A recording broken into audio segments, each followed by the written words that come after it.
আসসালামু আলাইকুম ওয়া রাহমাতুল্লাহি ওয়া বারাকাতুহু।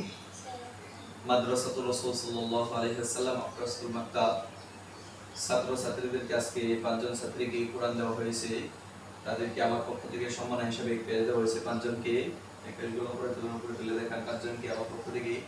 তাদের জন্য দোয়া করবেন, তারা যেন কোরআন শরীফ ভালোভাবে শিখতে পারে এবং অন্যকে শিক্ষা দিতে পারে।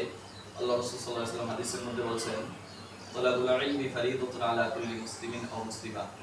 দ্বীনে ইলম শিক্ষা করা প্রত্যেক নর নারীর উপর ফরজ। অন্য হাদিসে আসছে, খায়রুকুম মান তাআল্লামাল কুরআনা ওয়া আল্লামা।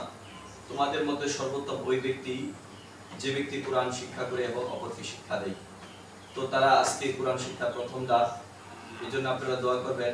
আমার আজকে আনন্দ লাগতেছে যে তারা আজকে কোরআনের সবক নিয়েছে, যাতে আগামী থেকে কোরআন শিখে অন্যকে শিক্ষা দিতে পারে এবং তারা যেন সর্বোত্তম ব্যক্তি হয়ে মৃত্যুবরণ করতে পারে। এবং আমি শিখাইতেছি এবং যারা শিখতেছে উভয়কে যেন আল্লাহ পাক রব্বুল আলামিন কবুল করে নেয়।